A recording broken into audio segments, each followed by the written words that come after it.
জয় মা কামাখ্যা।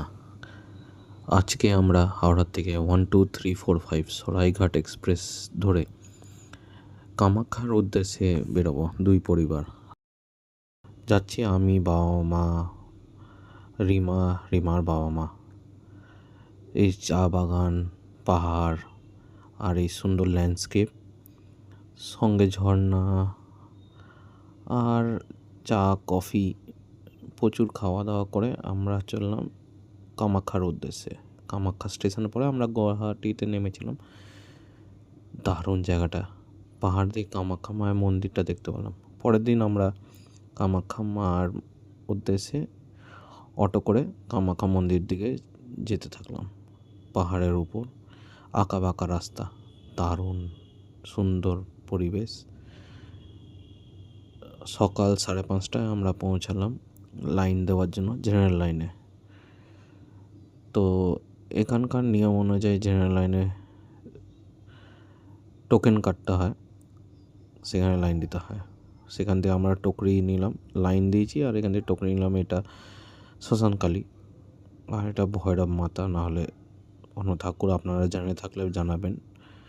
এই হচ্ছে জেনারেল লাইন। আর এটা একটা শিব মন্দির, যার ভিতরে আমি গেছিলাম, যেটা গুহা গর্ভের মধ্যে জল ছিল, সেটা গায়ে ছিটিয়েছিলাম সবার গায়ে। আর এই শিব মন্দির, শিবলিঙ্গ। এই হচ্ছে স্ক্রিন। তারপরে ওখান থেকে বেরিয়ে আমরা একটা খাঁচায় গেলাম, তারপর আর একটা লাইন, প্রচুর লম্বা লাইন। সকাল 5:30টায় লাইন দিয়েছি, বেরিয়েছি নিয়ার অ্যাবাউট 6:30টায়। দেখলাম একটা মন্দিরের পাশে একটা ছোট্ট একটা জলাশয় রয়েছে, সেখানে কচ্ছপ ছিল। আর এই হচ্ছে কামাখ্যা মায়ের মন্দির। মন্দিরেরটা অনেকটা উঁচুতে, তাই পাহাড় পর্বত সব দেখা যায়। একদম গ্রিন পর্বত, অপূর্ব জায়গা। এই হচ্ছে মন্দিরের ভিতরটা, পুরো এসি। খুব ভালোভাবে পুজো দিয়েছি, সত্যিই খুব ভালোভাবে পুজো দিয়েছি। মায়ের ভিডিও করা যায় না, তাই ভিডিও করিনি। পুজো দেওয়ার পরে আমরা বেরোলাম। বেরিয়ে এই মন্দিরটা বাইরের দিকে আমি ভিডিও করলাম।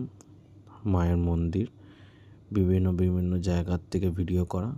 চূড়াটা অপূর্ব দেখতে, মাও অপূর্ব দেখতে। পুজো দিয়ে খুব ভালো লাগলো, মায়ের পুজো দিয়ে, কামাখ্যা মায়ের। জয় মা কামাখ্যা। সবাই সুস্থ থাকবেন, ভালো থাকবেন। দেখা হচ্ছে নেক্সট ব্লগে। Tata, bye bye.